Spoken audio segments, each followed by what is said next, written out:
ఓం మహాగణాధిపతయే నమః. ఓం గురుభ్యో నమః. ఓం శ్రీమాత్రే నమః.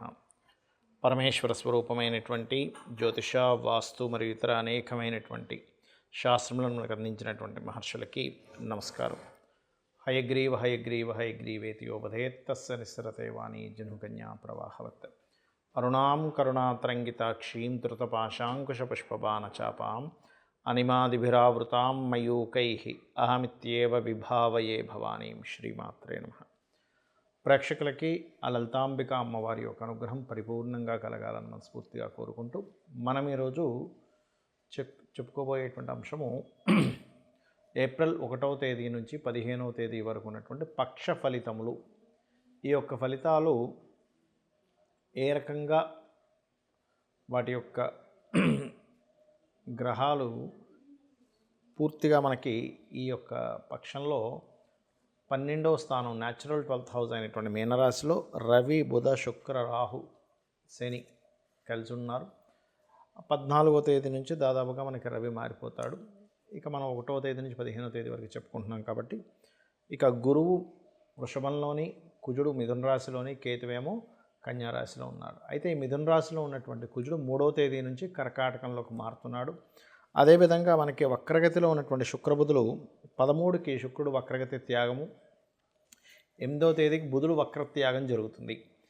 ఈ యొక్క పక్షఫలాలని చెప్తుంది నేనైనప్పటికీ కూడా చెప్పిస్తుంది సాక్షాత్ లలితా అమ్మవారిగా భావిస్తూ ఎవరెవరికి ఎటువంటి ఫలితములు జరగనున్నాయి మరియు పరిహార మార్గాలు ఏమిటి అనేటువంటి విషయాలు మనం తెలుసుకుందాం.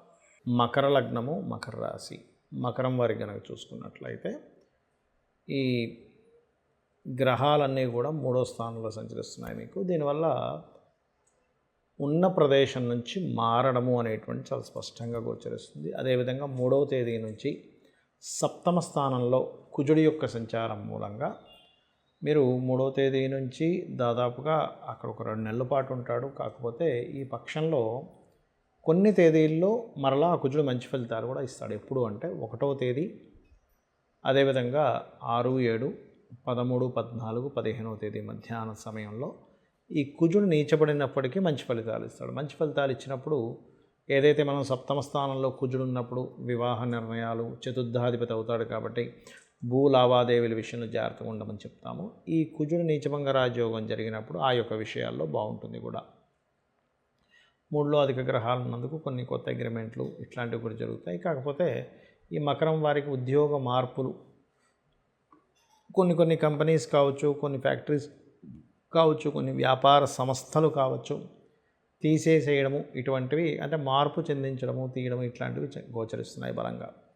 అలాగే మరొక విషయం ఏంటంటే ఇక్కడ గమనించుకున్నట్లయితే పార్ట్నర్స్ వల్ల కొంతవరకు ఫైనాన్స్ రిలేటెడ్ మ్యాటర్స్ విషయంలో కొంత డిస్టర్బెన్స్ అనేటువంటిది గోచరిస్తూ ఉంటుంది. అలాగే సంతానం కోసం ప్రయత్నం చేసేటువంటి వారికి మంచి సంతాన యోగం అయితే ఉంది అని చెప్పుకోవచ్చు. అలాగే రుణం కోసం ప్రయత్నం చేసేటువంటి వారికి 3వ తేదీ నుంచి మనకి దాదాపుగా 13వ తేదీ వరకు కొంచెం రుణ సంబంధించిన విషయంలో జాగ్రత్తగా ఉంటూ 13 నుంచి మీకు అనుకూలంగా ఉంది రుణ సంబంధించిన విషయంలో. అలాగే మీ యొక్క తోబుట్టువుల్ని విదేశాలకు పంపించాలనేటువంటి ప్రయత్నం ఫలిస్తుంది చెప్పాలంటే. కాకపోతే ఈ రైతులు భూమికి సంబంధించినటువంటి వ్యాపారాలు ఎవరైతే చేస్తుంటారంటే భూమి మీద పండించేవారు కానివ్వండి, భూమిని లీజ్కి ఇచ్చేవారు కానివ్వండి, రియల్ ఎస్టేట్ చేసేవారు కానివ్వండి, ఆ రియల్ ఎస్టేట్లో కూడా రెంటల్ బిజినెస్లను లేకపోతే ప్లాట్లుగా అమ్మడమనో, కట్టిన కన్స్ట్రక్షన్ రంగాల్లో ఉండేవారు కొద్దిగా జాగ్రత్తగా ఉండాలి. ఎందుకంటే 3లో అధిక గ్రహాలు ఉన్నందుకు కొన్ని పనులు, ఈ కన్స్ట్రక్షన్ రిలేటెడ్ పనులు, వ్యవసాయ పనుల్లో కొంత ఇబ్బంది వస్తూ ఉంటుంది. అయితే నేను ఇందాక చెప్పినట్టుగా 1, 6, 7, 13, 14, 15 తేదీ మధ్యాహ్నం సమయంలో మాత్రం ఈ కుజుడు మంచి ఫలితాలు ఇవ్వడం చేస్తాడు నీచభంగ రాజయోగం వల్ల. అప్పుడు మరలా బాగుంటుంది. అయితే మీరు నిత్యము కూడా నవగ్రహాల దగ్గర కుజ, కేతు, రవి, శని గ్రహాల దగ్గర దీపారాధన చేయండి. మరియు లలితా అమ్మవారి యొక్క ఆరాధన, అందులో ముఖ్యంగా ఓం ధర్మాధ్యక్ష ధనాధ్యక్ష ధనధాన్య వివర్ధనీయే నమః. 7మంలో కుజుడున్నాడండి, మరింత ఎక్కువైపోయింది మాకు వివాహ జీవితంలో డిస్టర్బెన్సెస్ అనుకునేటువంటి వారు ఓం శివకామేశ్వరంకస్త శివా స్వాధీన వల్లభాయే నమః అని నామస్మరణ చేయండి. అన్ని విధాలా బాగుంటుంది. చాలామంది ఏంటంటే మనకి షష్టగ్రహ కూటమి వచ్చేస్తుంది, ఏదో అయిపోతుంది అనుకుంటున్నారు. కరోనా లాంటి భయంకరమైన వచ్చేసి మళ్ళీ లాక్డౌన్ అయిపోతుందండి, ఏదో అయిపోద్దండి, అమ్మో బిజినెస్లు ఎలాగా అది ఇది అనుకుంటున్నారు. కానీ అంత లాక్డౌన్ లాంటి పరిస్థితులు అయితే రావు, గుర్తుపెట్టుకోండి. మరి ఏమిటండి మరి షష్టగ్రహ కూటమి, షడ్గ్రహ కూటమి అంటుంటారు. షష్టగ్రహ కూటమి 2 రకాలుగా వాడుతుంటారులేండి. అయితే 6 గ్రహాలు కలయిక ఉంది కదా మీనరాశిలో అంటే ఒకటే గుర్తుపెట్టుకోండి, ఇది మంచి ఎండలు ఉండేటువంటి సమయంలో వర్షాలు పడడానికి, ఎందుకంటే జలరాశుల్లో ఎక్కువ గ్రహాలు ఉన్నాయి కాబట్టి వర్షాలు పడతాయి సడన్గా, మంచి ఎండలు కాస్తూ జల సంబంధించిన ప్రళయాలు వస్తాయి. మనకు ముండియన్ ఆస్ట్రాలజీ పరంగా చూసుకుంటే జలం అంటే ఎక్కడ, మన ఇండియా కాదు, నార్త్ ఈస్ట్ కంట్రీస్ సైడ్ మనకి ఏదైతే మ్యాప్లో చూసుకుంటే ఉత్తర ఈశాన్య కంట్రీల వైపు దాదాపుగా మనకి అమెరికన్ కంట్రీస్లో ఉండే నార్థన్ కంట్రీస్ కావచ్చు, కొన్ని కంట్రీస్ ఉంటాయి, ఆ కంట్రీస్లో ఎక్కువగా జరుగుతుంది.